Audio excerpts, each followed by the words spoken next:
Assalamualaikum warahmatullahi wabarakatuh. Waalaikumsalam warahmatullahi wabarakatuh. Om Swastiastu, Namo Buddhaya, salam kebajikan. Penonton dan pendengar, selamat datang di acara perdebatan mengenai isu perubahan Undang-Undang Batasan Usia Capres dan Cawapres 2024.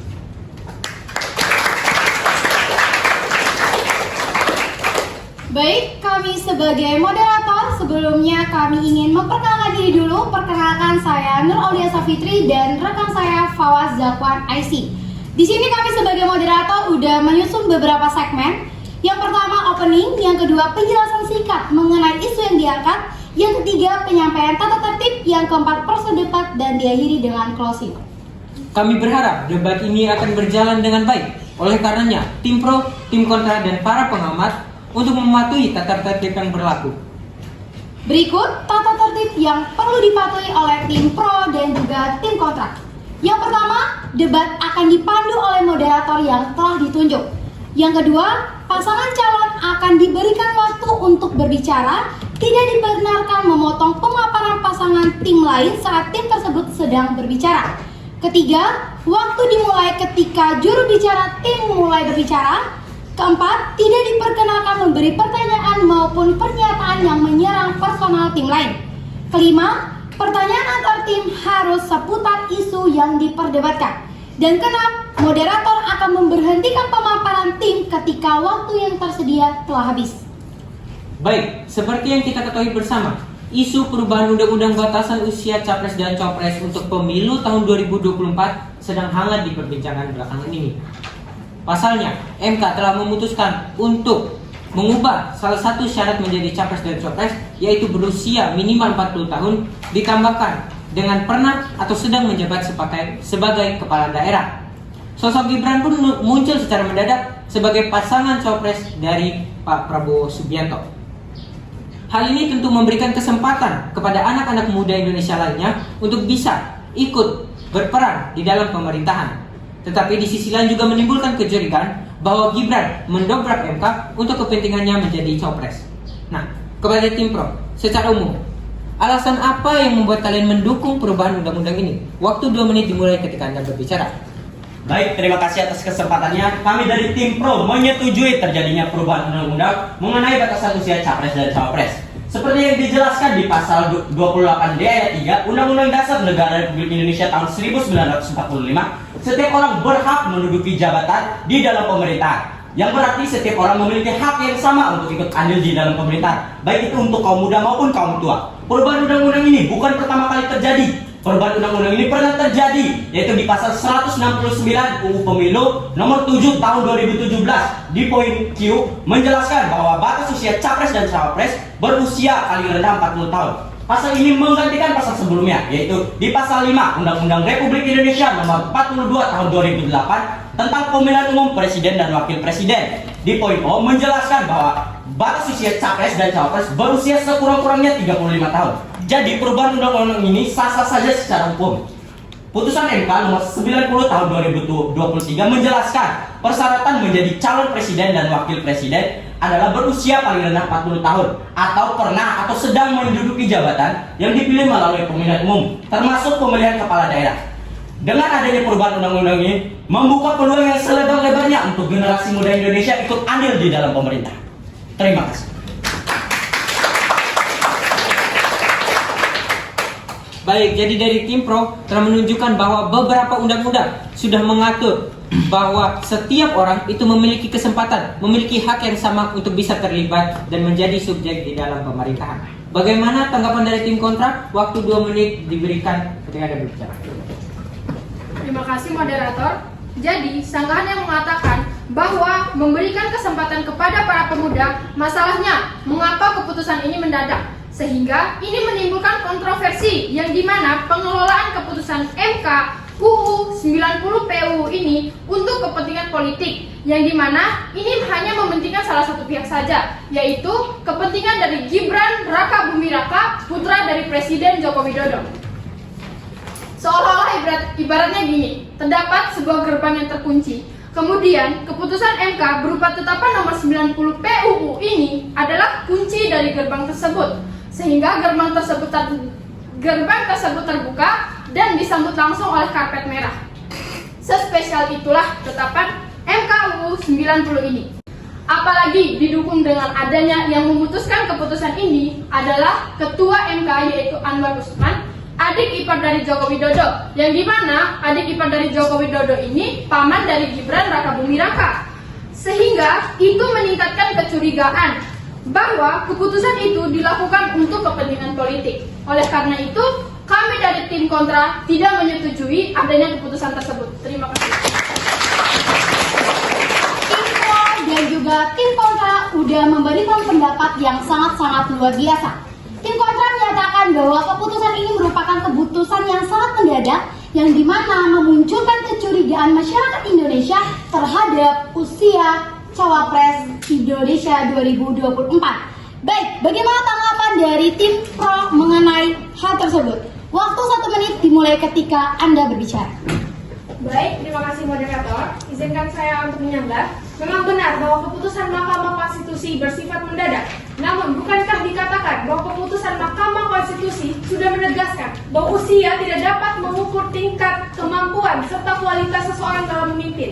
Jadi, jika hanya dilihat dari segi umurnya saja, bagaimana dengan faktor-faktor atau nilai-nilai lain seperti pendidikan, pengalaman, atau dedikasi dari capres-cawapres di pemilu 2024? Jadi kami mengatakan bahwa usia itu tidak dapat diukur untuk menjadi calon capres dan cawapres di Indonesia. Jadi kami juga mengatakan bahwa Gibran Raka Buming Raka berhak menjadi calon wakil presiden di pemilu tahun 2024. Terima kasih.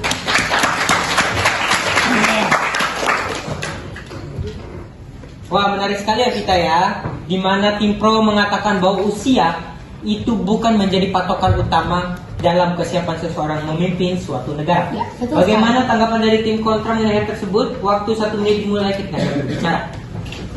Baik, terima kasih moderator. Kalau memang usia tidak dapat menentukan kedewasaan dan kemampuan seorang dalam memimpin, mengapa usia ditetapkan dalam undang-undang tersebut dari 40 diturunkan menjadi 35? Kenapa tidak diturunkan menjadi 30, 25, atau bahkan sekalian dihilangkan saja? Dengan menggunakan logika yang sama, ditetapkannya umur 35 tahun merupakan bentuk pelanggaran moral, ketidakadilan, dan diskriminasi bagi yang berusia di bawah 35 tahun. Terima kasih. Tim kontra udah menjelaskan pendapat mereka yang sangat-sangat luar biasa, di mana tim kontra menyatakan bahwa penurunannya usia di 35 tahun itu merupakan salah satu bentuk nilai atau bentuk pelanggaran moral dan juga ketidakadilan. Nah, bagaimana pendapat atau tanggapan dari tim pro mengenai hal itu? Waktu 1 menit ketika Anda mulai berbicara. Baik, terima kasih atas waktunya. Jadi seperti apa yang kita ketahui, ketetapan undang-undang batas usia capres dan cawapres yang awalnya 40 tahun menjadi 35 tahun berdasarkan Badan Pusat Statistik (BPS) dari Indeks Perilaku Anti Korupsi (IPAK) yang menyatakan bahwa masyarakat Indonesia dalam rentan usia 35 sampai 39 tahun lebih anti korupsi dari usia lainnya. Selain itu, berdasarkan data-data dari Komisi Pemberantasan Korupsi (KPK), rata-rata tersangka korupsi adalah usia 40 tahun. Sekian dari saya.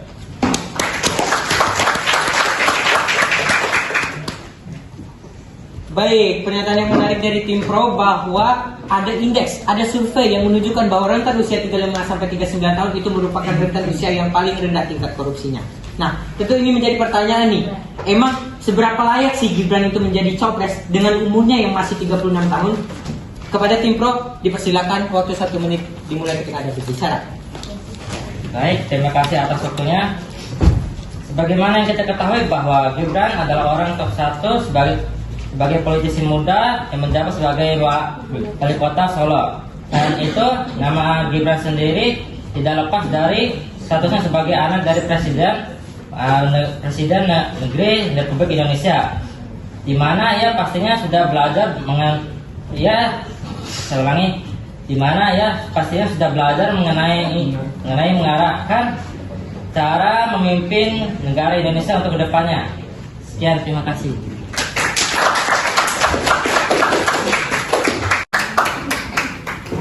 Baik, menarik sekali dari tim pro tadi menunjukkan bahwa Gibran merupakan sosok yang paling layak menjadi perwakilan muda di pemerintahan di Indonesia. Nah, gimana tanggapan dari tim kontra mengenai hal tersebut? Waktu 1 menit dimulai ketika Anda berbicara. Baik, terima kasih moderator.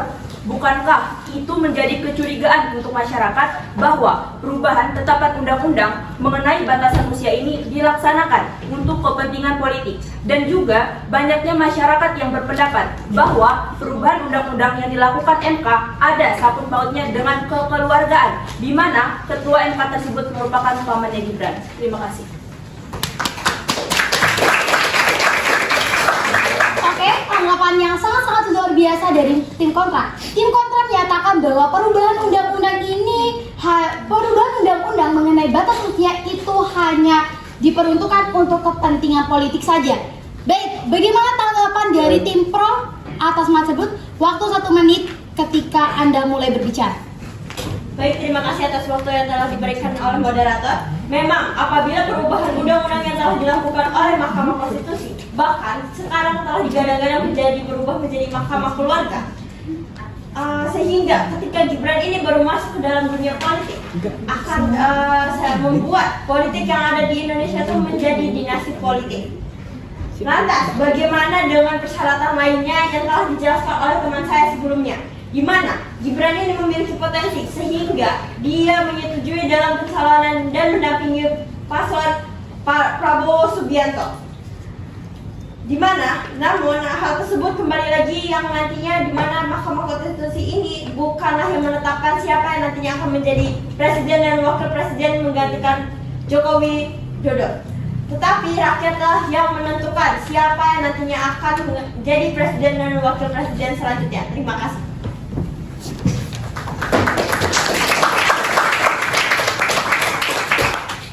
Baik, jadi di sini tim pro menunjukkan bahwa mereka mengabaikan pengesahan undang-undangan tersebut karena ketika Gibran itu dirasa belum layak, belum mumpuni untuk menjadi wakil presiden, maka tidak perlu dipilih dan dia tidak akan menjadi wakil presiden.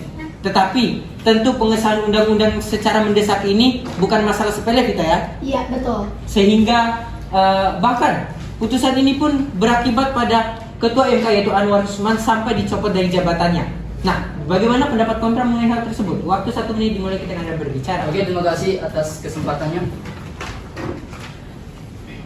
Kami dari kelompok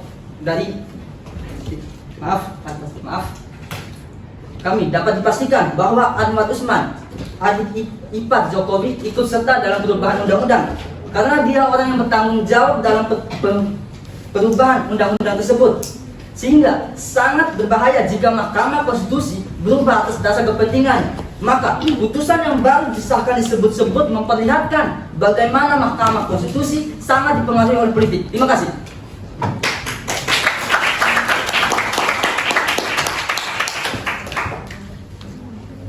Mohon maaf Dewan Juri, memang posisi Anwar Usman merupakan orang yang paling bertanggung jawab atas disahkannya undang-undang ini. Tetapi tidak bisa disimpulkan begitu saja bahwa hanya ia yang meloloskan undang-undang tersebut. Ada hakim-hakim yang turut ikut serta dalam sidang pengesahan, sehingga keputusan ini merupakan keputusan bersama dan sudah dipertimbangkan sedemikian rupa. Hei Bung, ketika banyak orang yang berperan dalam mengesahkan Undang-Undang Nomor 90/9 PPU dan bahkan hakim-hakim yang ikut terlibat, bukankah itu berarti betapa tumpunya, betapa cacatnya pengadilan tertinggi di negeri ini?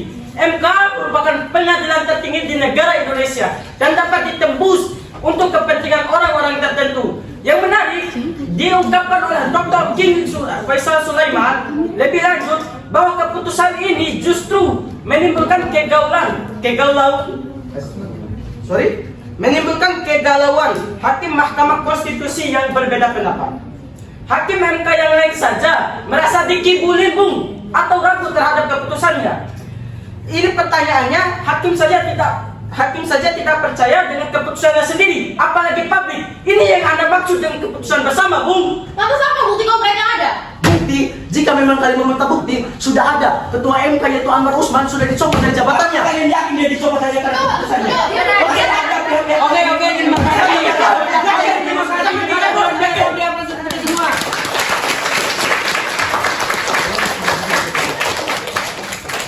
Oke, ini merupakan salah satu bentuk perdebatan antara tim pro dan juga tim kontra. Ini merupakan salah satu bentuk perdebatan yang sangat-sangat luar biasa. Beri aplaus terlebih dahulu.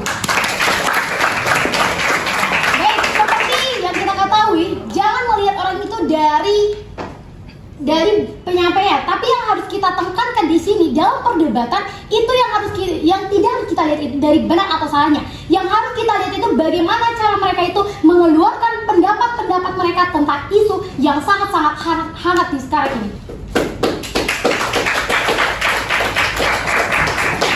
Baik, alhamdulillah rangkaian acara perdebatan pada pagi hari ini telah terlaksanakan. Kami ucapkan terima kasih kepada tim pro dan tim kontra dan seluruh pengamat atas kerjasamanya. Sekian acara perdebatan mengenai isu perubahan perundang-undangan batasan usia Capres dan Copres tahun 2024. Kami, perwakilan dari kelas 11.5 mengucapkan pamit undur diri.